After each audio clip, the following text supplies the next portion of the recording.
Welcome to Bangali science class. তো আজকে আমরা 11 নম্বর অঙ্কটা করব। এর আগের দিন 10 থেকে হয়ে গেছিল। আজকে 11 নম্বর থেকে 15 নম্বর অঙ্ক করব, 5টা করব। তো চলো শুরু করা যাক। তো বলছে সময় মতো বিদ্যুতের বিল জমা দিলে 15% ছাড় পাওয়া যায়। সময় মতো বিল দিলে আমার কাকিমা 54 টাকা ছাড় পেলেন। বিদ্যুতের বিলের পরিমাণ কত টাকা হিসাব করি। এখানে ছাড়টা দেওয়া আছে, বিলটা কত সেটা বলা নেই। তো এটা আমাদেরকে এক্স ধরেও করা যেতে পারে বা এটাকে উল্টা প্রসেসেও করা যেতে পারে। তো চলো শুরু করছি। দেখো, আমরা ঐকিক নিয়মের মাধ্যমে অঙ্কটা করব।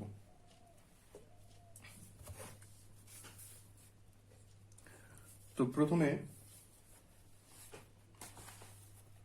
আমরা ধরে নিব বিদ্যুতের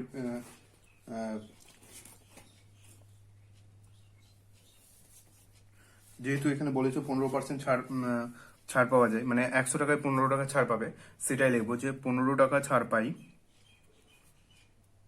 15 টাকা ছাড় পাই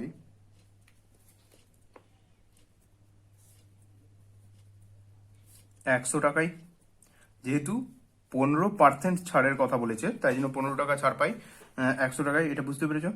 এবার 1 টাকা ছাড় পাই, ঐকিক নিয়ম করছি, তাহলে 100/15 টাকায়। আর আমাদের কত টাকা ছাড় আছে? 55 টাকা, সরি 54 টাকা। তো 54 টাকা ছাড় পাই কত টাকায় সেটা বের করে নিই। 15 ইন্টু 54, কাটাকাটি করতে হবে। 5 3 15, 20 5 100, 3 3 1 3, 3 8 24, 18। তাহলে 18 2 36, 360 টাকায়। এটা সিম্পল অঙ্ক, জাস্ট কিছুই না, উত্তর বেরিয়ে গেছে। এটাই আমাদের উত্তর। তো লাইনটা লিখে দাও। অতএব কাকিমার বিলের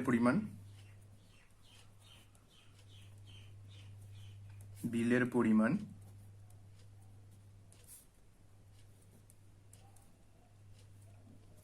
360 টাকা। চলো 12 নম্বর অঙ্ক করব।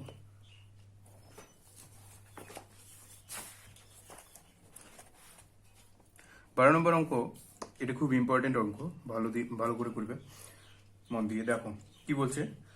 চিনির মূল্য 20% বেড়ে গেছে, তাই চিনির মাসিক খরচ অপরিবর্তিত রাখতে চিনির মাসিক ব্যবহারের পরিমাণ শতকরা কত কমাতে হবে। মানে চিনির দাম বেড়ে গেছে, তাহলে চিনির মাসিক খরচ, মানে ধরো আগে আমরা যে যে পরিমাণ চিনি ব্যবহার করতাম সেটা অপরিবর্তিত রাখবো, সেটা পাল্টাবো না। মানে যে টাকা ব্যবহার করতাম সেটা পাল্টাবো না, তাহলে মাসিক ব্যবহার কত কমাতে হবে, মানে আমাকে কেজিতে বা খরচে কত কমাতে হবে সেটাই বের করতে হবে। তো চলো করছি। দেখো, তো আমরা আগে আগে ধরে নেব যে চিনির আগে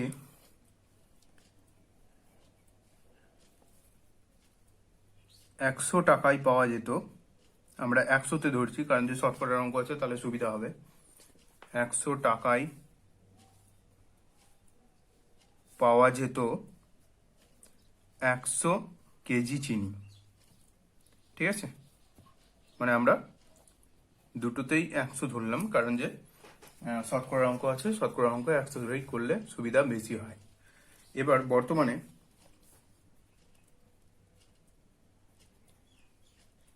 চিনির মূল্য বেড়ে যাচ্ছে 20%। মূল্য মানে তাহলে বর্তমানে 100 কেজি চিনির দাম কত হবে?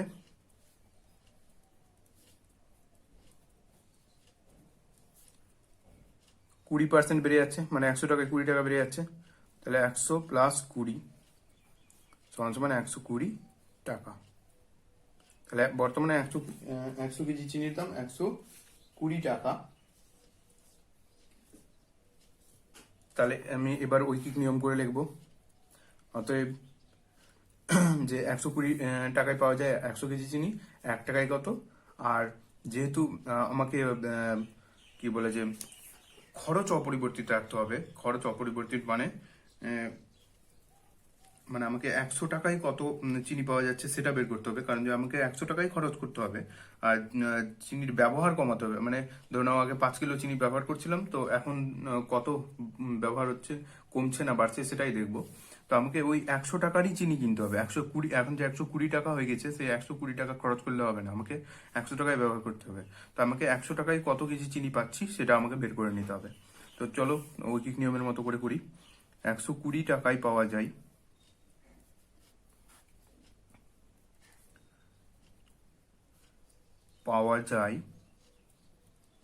100 কেজি চিনি। কিছুই না, ঐকিক নিয়ম করে করছি। 1 টাকায় কত কেজি চিনি পাওয়া যায়? 1 টাকায় পাওয়া যায় 100/120 কেজি চিনি। আর 100 টাকায় পাওয়া যায়, 100 টাকা এখানে বের করছি। ওই বললাম যে আমরা যে খরচ আমার সেটা অপরিবর্তিত রাখবো। আগে খরচ হচ্ছিল 100 টাকা, এখন দাম বেড়ে গেছে 120 টাকা হচ্ছে, কিন্তু আমি 100 টাকারই চিনি ব্যবহার করব। আমার চিনি কম ব্যবহার হোক বা বেশি ব্যবহার হোক সেটা দেখে লাভ নেই। তো আমি ওই 100 টাকার বের করছি। 100 টাকায় পাওয়া যায় 100/120 গুণিত 100 কেজি চিনি। এবার আমাকে ক্যালকুলেশন করতে হবে। 0 0 কেটে দিলাম, তাহলে 2 দিয়ে কাটলে হবে 2 6 12, আর 2 পাচ্ছে 10, আবার 2 দিয়ে কাটবো, 2 3 6, আর 2 50, 100, 5 5 25, 250/3 কেজি চিনি। তাহলে 100 টাকায় এত কেজি চিনি, মানে এটাকে আমি একটু পূর্ণ করে নিচ্ছি, তাহলে হবে।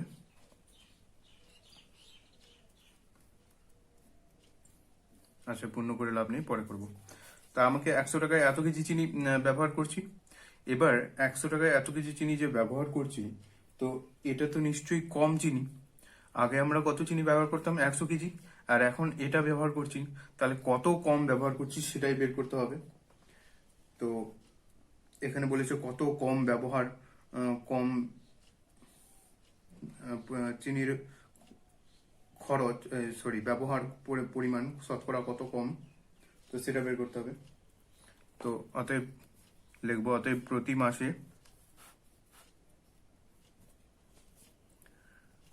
মাসে চিনির ব্যবহার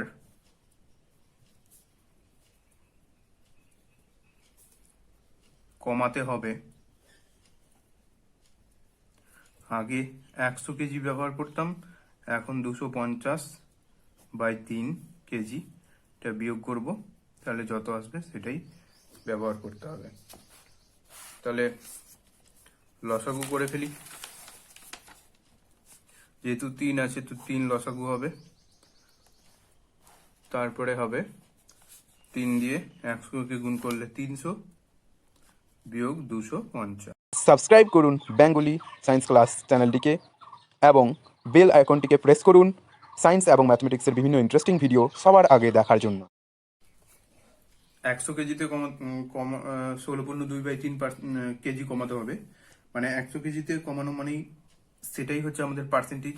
অতএব চিনির পরিমাণ, সেটা আরেকবার লিখে দিচ্ছি, ফাইনাল অ্যান্সার, পরিমাণ শতকরা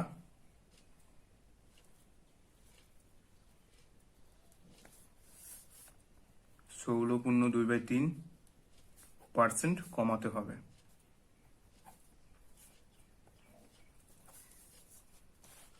হয়ে গেছে?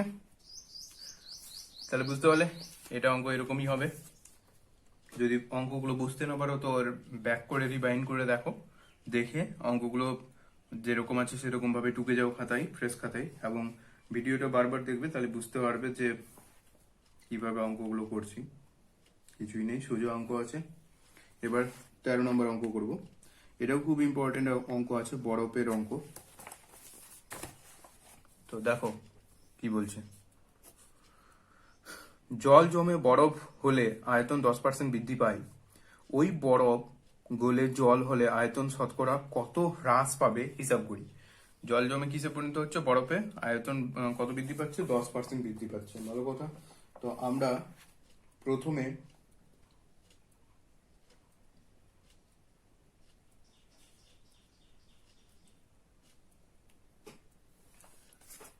ধরে নেব, ধরি জলের আয়তন 100 একক।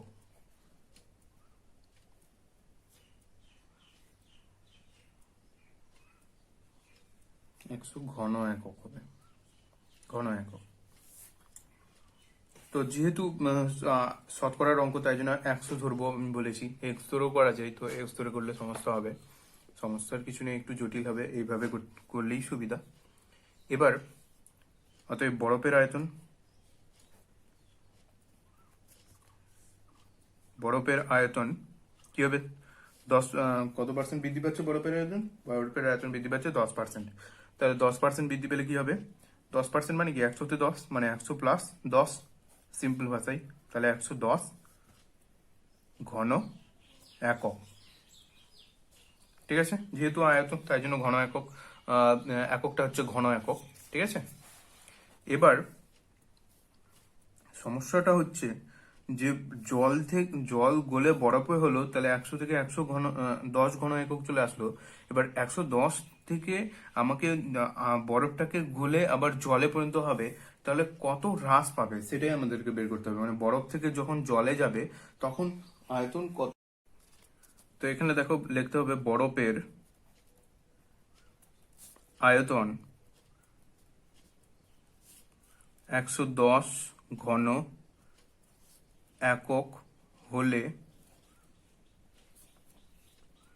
জলের আয়তন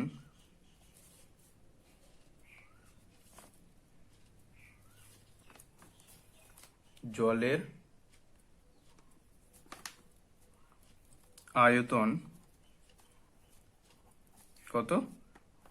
100 ঘন একক হবে।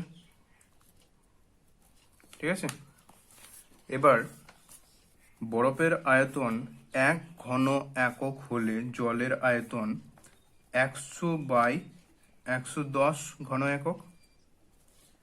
আর বরফের আয়তন, যেহেতু আমাকে 110 থেকে 100তে যেতে হচ্ছে মানে আমার প্রথমে আয়তন ছিল 100, 100 থেকে বরফ তৈরি হলো 110 আয়তন হয়ে গেল, 100 থেকে 110 হয়ে গেল। এবার 110 থেকে আমাকে যেহেতু জলে পরিণত হচ্ছে, তো আমাকে আবার 100 ঘন একক আয়তনেই যেতে হচ্ছে ফিরে। তাই জন্য আমি 100 ঘন একক আয়তনে যাব। তাহলে কি পরিমাণ জল তৈরি হবে সেটাই আমি বের করবো। তো 100 ঘন একক আয়তনে গেলে জল তৈরি হচ্ছে 110 গুণিত 100, তাহলে 0 0 কেটে গেল। তাহলে 110-এ 1000/11, এটাকে এত ঘন একক। তো আমার এত ঘন একক জল তৈরি হচ্ছে, কিন্তু আমাদের জল কত ছিল? 100 ঘন এককের। তাহলে কত হ্রাস পাচ্ছে সেটা দেখিনি।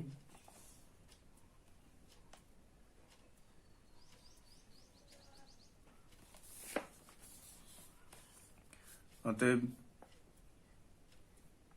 বরফ গলে জল হলে আয়তন হ্রাস পায়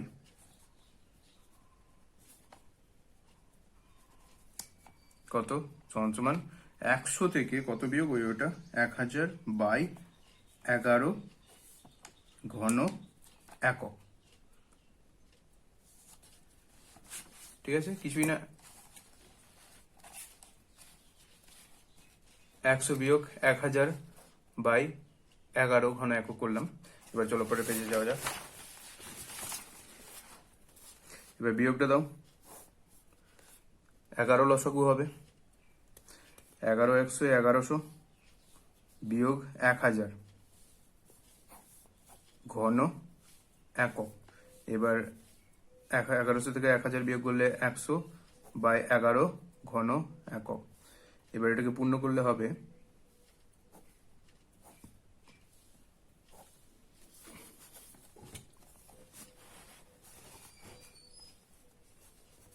কত হবে? 11 9 99, তাহলে 9×1/11 ঘন একক। তো অতএব আয়তন হ্রাস পাবে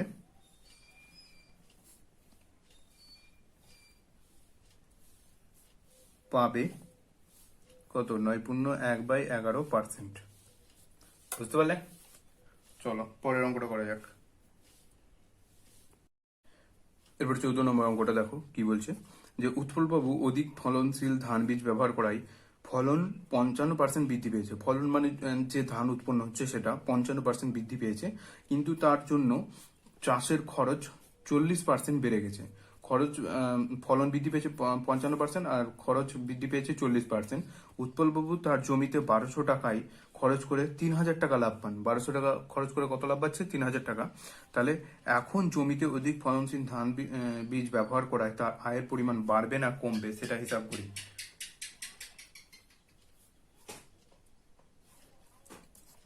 তো চলো শুরু করা যাক। অঙ্কটা কিছুই নেই, 2 ধাপে অঙ্কটা হবে। প্রথমে একটা হচ্ছে ফলন বৃদ্ধি পাচ্ছে, একটাতে খরচ বৃদ্ধি পাচ্ছে। তো আমাকে প্রথমে ফলনটা কত বৃদ্ধি পাচ্ছে সেটা দেখতে হবে, আর তারপরে আগে খরচের বিষয়টা হিসাব করে নেব, আর তারপরে ফলনের বিষয়টা হিসাব করে নেব। তো আমি এটা অঙ্ক দুটা পার্টে হবে। অঙ্কটা একটু বড় হবে, তো বড় হবে কিন্তু সহজ করে যাও চলো। তো প্রথমে হচ্ছে যে আগে কি হতো, আগে 100 টাকা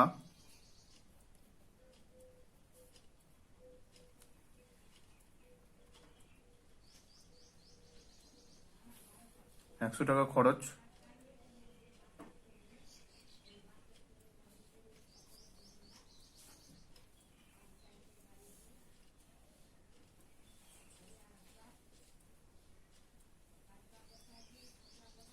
একশো টাকা খরচে বর্তমানে বর্তমানে খরচ বর্তমানে খরচ কত হয়? 100, যেহেতু 40% বৃদ্ধি পাচ্ছে তাহলে 140 টাকা বর্তমানে খরচ। 140 টাকা, 1 টাকা খরচে বর্তমানে খরচ 140/100 টাকা। আর এখানে যেহেতু বলেই দিচ্ছে আমাদের অঙ্কটাতে, দেখো একটু বইটাতে, যে এখানে 40% বৃদ্ধি পেয়েছে, সেটাকে কাজ নিয়ে করছি। 1200 টাকা খরচ হয়, খরচটা কত বলেছে? 1200 টাকা। সেই 1200 টাকার ইটাই আমরা বের করব, ঠিক আছে? তো 1200 টাকা, আগে 1200 টাকা খরচে বর্তমানে খরচ কত হচ্ছে তাহলে সেটা বের করে নিব। তাহলে 140/100 গণিত 1200, মানে আমি এটা আগে 1200 টাকা খরচ হলে বর্তমানে কত খরচ হচ্ছে সেটা বের করছি, ঠিক আছে? টাকা সমান সমান 0 0 কেটে দাও, 0 0 কেটে দাও। তাহলে 12 0 0, 12 4 48 এর 8, হাত হলো 4, 12 কে 12, আর 4 16, মানে এটা গুণ করে লেখো, তাহলে 1680 টাকা। তা আগে 1200 টাকা খরচ হলে বর্তমানে খরচ কত? 1680 টাকা।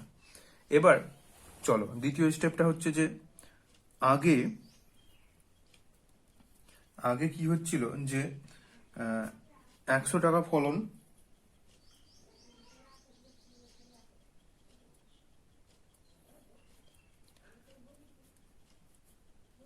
100 টাকা ফলন পেলে, মানে যেটা উৎপন্ন করে ধান বা শস্য বিক্রি করে যেটা টাকা পেতাম, সেটা 100 টাকা হলে এখন কত টাকা হচ্ছে? যেহেতু 55% বৃদ্ধি পাচ্ছে, তাহলে কত হবে? 155 টাকা। 100-র সঙ্গে 55 টাকা যোগ হয়ে গেল কিন্তু, তাহলে 155 টাকা। 1 টাকা ফলন পেলে এখন 155/100 টাকা। আর 3000 টাকা, আগে ফলন কত পাওয়া যাচ্ছিল? 3000 টাকা। তো 3000 টাকা ফলন পেলে এখন এখন কত? 155/100 গণিত 3000। এবার কি করতে হবে তোমাকে? সিম্পল ভাষায় কাটাকাটি, 0 0 0 0, তাহলে কি হবে? গুণ করে দাও। 0, 5 3 15, 5 হাত হলো 1, 5 3 15, 1 16, 6 হাত হলো 1, 3 3, আর 1 4, 4650 টাকা, ঠিক আছে? তো বর্তমানে আমার খরচ হচ্ছে এত টাকা আর ফলন হচ্ছে এত টাকা, তাহলে লাভ কত হচ্ছে সেটা পেয়ে যাব। আয়ের পরিমাণ বাড়ছে না কমছে? তো আগে আমার আয় কত হতো সেটা আগে দেখতে হবে, আর বর্তমানে আয় কত হচ্ছে সেটা দেখতে হবে। তাহলে আয়ের পরিমাণ বাড়ছে না কমছে সেটা বেরিয়ে যাবে। তো এখানে লেখো যে অতএব আগে আয় হতো, অতএব আগে আয় হতো আগে আয় কত হতো? 3,000 টাকা ফলন, তার থেকে 1200 টাকা খরচ, 1800 টাকা। এখন আয় হয় ফলন কত? 4650 টাকা, আর খরচ কত? 1680 টাকা। যে দুটো বেরোলো, তাহলে লাভ কত? বিয়োগ করে বসাও। 1680, 900, 1700, 3, 2000, 2650, আর দিকে 3, 2950, আর 20, 2970, 2970 টাকা। ঠিক আছে, এটা তোমরা পাশে বিয়োগ করে নাও, আমি মুখে মুখে করে নিলাম। 2970 টাকা। তো আগে আমার আয় হতো এত টাকা, এখন আয় হচ্ছে এত টাকা। তো আয় বাড়ছে না কমছে? নিশ্চয়ই বাড়ছে। তো সেটাই লিখতে হবে। তাহলে অতএব আয় বাড়ে, বিয়োগ করে দেখাতে হবে। আয় বাড়ে, কত বাড়ছে? 2970 থেকে 1800 বিয়োগ দাও, তাহলে কত হবে? 1170 টাকা। এটাই অ্যান্সার। চলো এবার পরের অঙ্কটা করব। পরের অঙ্কটা খুব ইন্টারেস্টিং অঙ্ক এবং ইম্পর্টেন্ট অঙ্ক। 15 নম্বর অঙ্ক বলছে, একটি বিধানসভার কেন্দ্রের ভোটের 80% ভোট দিয়েছে এবং বিজয়ী প্রার্থী প্রদত্ত ভোটের 65% ভোট পেয়েছে। তিনি মোট ভোটের শতকরা কত ভোট পেয়েছেন হিসাব করে লিখি। খুব ভালো একটা অঙ্ক। তো এটা হচ্ছে 15 নম্বর অঙ্কটা। আগে আমরা এখানে মোট ভোটার ধরে নিব।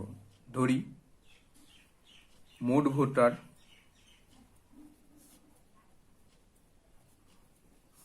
প্রতিটা অঙ্কের মতো এটাতেও 100 জন। ঠিক আছে, এবার ব্যাপারটা হচ্ছে যে ও কত ভোট পেয়েছে? 80% ভোট দিয়েছে। এবার 65% ভোট পেয়েছে, পেয়ে নির্বাচিত হয়েছে, তাই তো? 65% ভোট পেয়েছে মানে হচ্ছে যে 100 জনের মধ্যে ভোট পেয়েছে 65 জন। 100 জনের মধ্যে ভোট পেয়েছে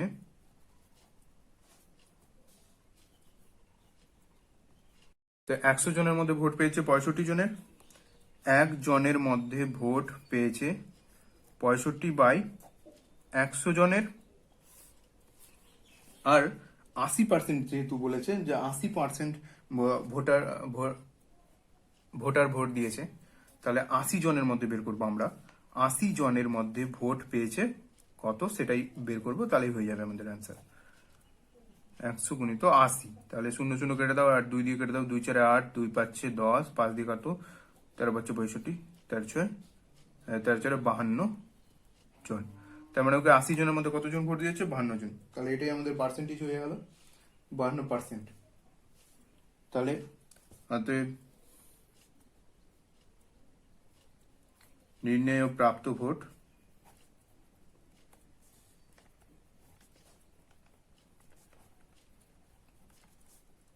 52%। বুঝতে পারলাম ওটা কিছুই না। 100 জন ধরে নিলাম মোট ভোটার। এবার 65% ভোট দিয়েছে, মানে 65% যেহেতু, তাহলে 100 জনের মধ্যে 65 জন দিয়েছে।